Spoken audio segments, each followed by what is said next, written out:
The first day in the Alps was the biggest day's climbing of the whole tour, going over 2,000 metres twice on the Col de la Madeleine and the Col de la Croix de Fer, and featuring the second summit finish of the race at the ski resort of La Toussuire. Cadel Evans didn't wait for the final climb. He sent his teammate TJ Van Garderen up the road in a break and then rode across the gap on the Croix de Fer to join him. There's Cadel. That's the attack. That was the plan, because he's put TJ up the road, and now Cadel Evans has launched an attack. This is the move. Now, how are Sky going to react now? Well, they're just organising themselves. They're going to have to chase this man down. Cadel Evans pre-thought this out, you know. He made sure that TJ Van Garderen went off the front, and he's trying to ride across. He doesn't have any time to even look at Michele Scarponi, but this is the move. If Cadel Evans wants to win the Tour de France, it's moves like this that will win it. Michael Rogers has been asked by Bradley Wiggins to lift up the pacemaking a little bit. Now watch what sort of damage this is going to do in the main field. TJ now sees his key team leader link up. Can't quite find him where he is, but he's now in the shadow of TJ. TJ's job now is to race as hard as he can for as long as he can, and then hope that Cadel Evans can continue on side. The breakaway is still being put under pressure by Christophe Kern. Pierre Roland has now moved up into second place. I think very soon you might see him try a move. Look down below us now. That was a huge peloton less than a mile ago. Don't let's forget the leaders on the road today, and Christophe Kern is really doing a terrific race. Chris Horner peeping into the right of our picture, Pierre Roland bobbing around, because sooner or later Pierre Roland is going to try and go from this group. TJ Van Garderen has got to look over his shoulder and decide whether to wait for his team captain, because Cadel is really struggling just at the moment. Well, Evans, he's tried this move, this tactic here this afternoon, and again TJ Van Garderen sits up and waits for his team leader. 5 kilometres, 3 miles, still to ride to the top. Dan Martin's gone.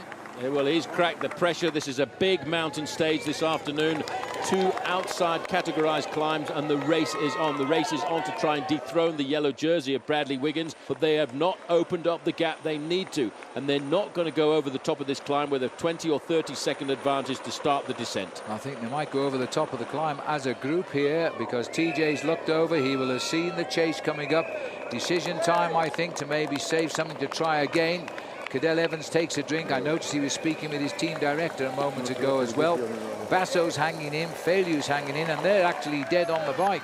Phil, just remember there's 5 kilometres to go to the top of this climb. After that, we've got another 5-kilometre climb, the Col de Moilin, and then all of a sudden you've got the 18-kilometre ascent to the summit of the ski resort here in La Toussuire. Well, that was a brave move, though, by TJ, and a well-thought-out plan, but I think we're going to wait now and see what happens. So, 1 attack successfully defended and 2 of the day's 3 big climbs covered. The ski resort of La Toussuire on stage 11 was the second summit finish of only 3 in this year's Tour de France, and a select group was together as it began. Up ahead of them was a man who'd looked as though he may have lost his chance for a stage win when he crashed on the descent of the previous climb. But Pierre Roland was climbing to his second Alpine stage win in as many years. With 11 kilometres to go to the summit, Vincenzo Nibali attacked the yellow jersey group, only to be pulled back. But if at first and all that... There he goes again. Well, he will not lay down his arms. He's a great climber. Wiggins has not got this change of acceleration. The way Wiggins climbs, he rides at a long tempo as if he's riding an individual time trial, and he will allow Nibali to give a little bit more extra time and hope that he can claw him back with an acceleration, a slow acceleration by Chris Froome. How long is it since we've seen a Tour de France like this, where so many different riders really believe they can win it? Bradley Wiggins has looked so strong, but he's just done. TJ Van Garderen, the teammate of Cadel Evans, has clawed his way back up to be alongside the Australian. Now, this is the second attack by Vincenzo Nibali. He's got the gap, and he's looking as though he's very good. This man, Pierre Roland, is trying to add La Toussuire to the stage of Alpe d'Huez, which he won last year in the Tour. They would be 2 of the most merited finishing towns in the Tour de France, and that would be great on the Frenchman's honour list, that's for sure. It's not over yet, though, even though he's looking pretty good. 2:19 the spread between this man and the yellow jersey. And look at this. This is Vincenzo Nibali. Look at the crowd trying to scream him up the mountain. Well, I tell you what, the gap, Phil, is not huge. It's only about a 15-second advantage. Now, all but of a look sudden, at this, it's man against man now. When you're the boss, there comes a point in a race where you have to take control, and that is it right now for Bradley Wiggins. Well, this is a very select group now because Nibali has got up on the back wheel of Jurgen van der Broek. This is going to be now a high-pressure pursuit to the finish, and whether it can be brought back to Bradley Wiggins, only time will tell. We've still got 7+ kilometres to the top. The gap is at 2:22. We've got the one leader up front, Paul. We've got the rest of the breakaway, and then we've got Van den Broek, Nibali, Wiggins are all on the attack now. Well, there is, all of a sudden, Chris Froome has recovered from that acceleration and he's pulled himself back up to start pacing his leader once again. There are 20 seconds the difference between Vincenzo Nibali's group with Jurgen van den Broek and the yellow jersey group of Evans and Schleck.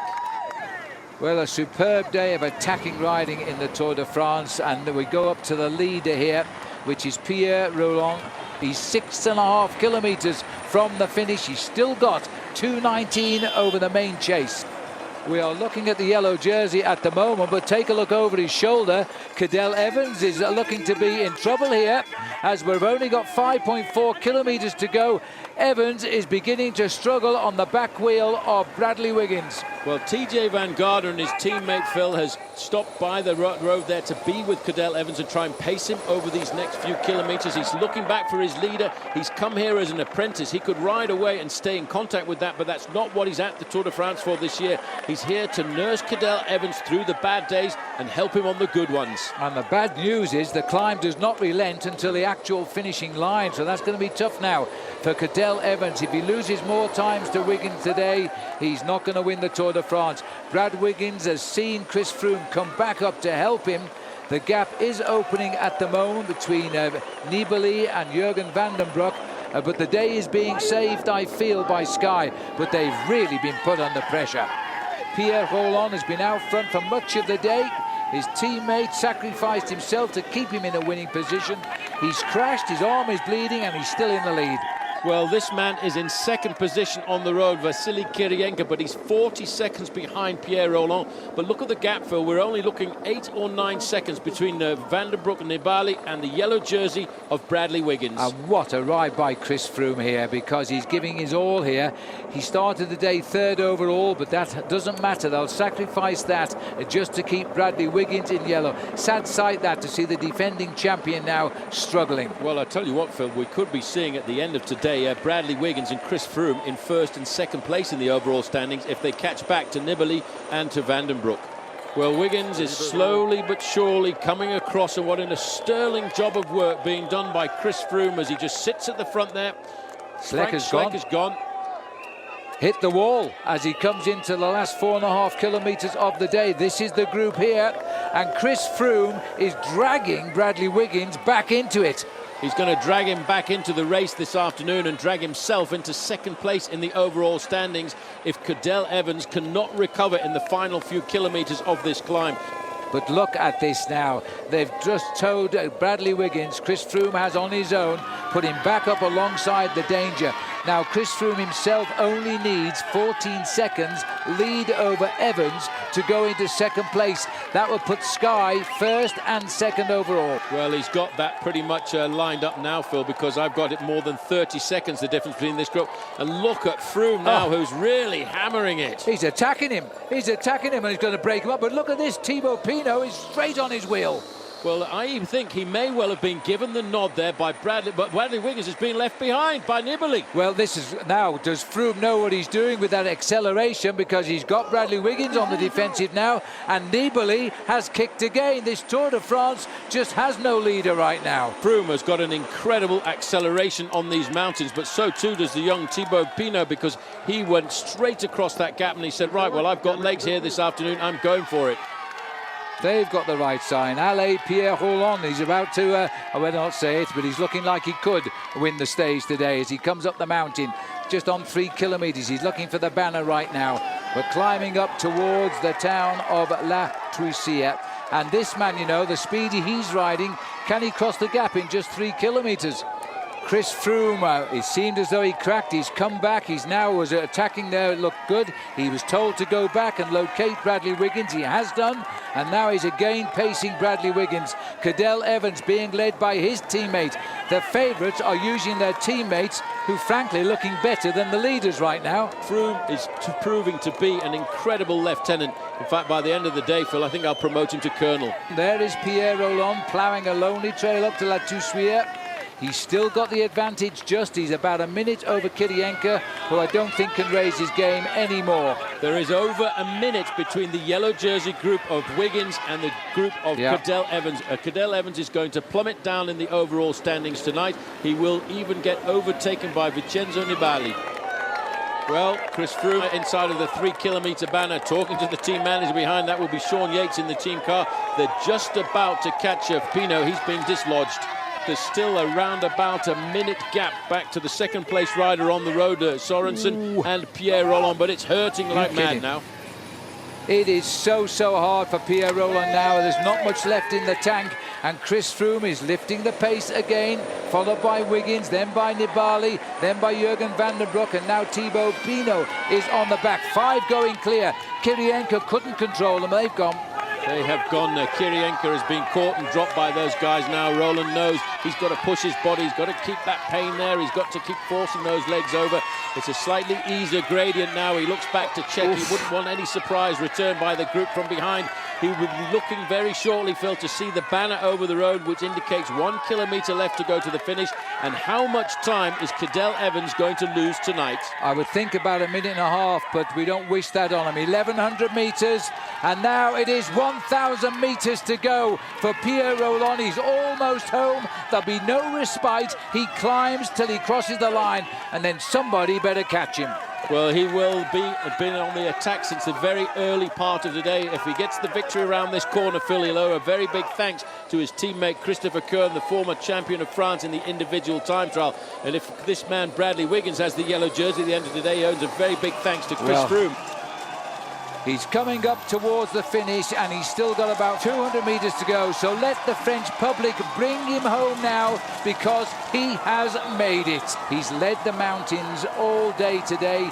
His teammate Christophe Kern set it up for him, and he did it. Now we go, zip up the jersey, show us the sponsor. 2 days in a row for Europcar. Yesterday, Tommy Vauclair. Now it is Pierre Rolland gets the victory for France. That's 3 stage wins for them. No yellow jersey awaits, but certainly a stage win at La Toussuire. Here comes the race now, and I think we'll see the strength of Chris Froome as he sprints for second place, but he better watch out for Thibaut Pinot, who could be making this a French 1-2. He's going to have a go, but you know, Chris Froome never knows when to say no. As Thibaut Pinot makes it a French 1-2, Froome gets third, Jurgen van den Broek gets fourth, fifth is Nibali, and a little bit of a pat on the back too from Bradley Wiggins for Nibali. So I guess that was the moment they just made friends again. A show of mutual respect on the line from Wiggins and Nibali. Cadel Evans arrived alone, unpatted on the back, and increasingly short of options. The option of speaking to the press certainly didn't appeal to him, and who can blame him? But the fact that this was the first day of the race he hadn't stopped to share his thoughts gave some hint as to what his thoughts might be. As the increasingly comfortable-looking race leader, Bradley Wiggins was growing more loquacious by the day, though.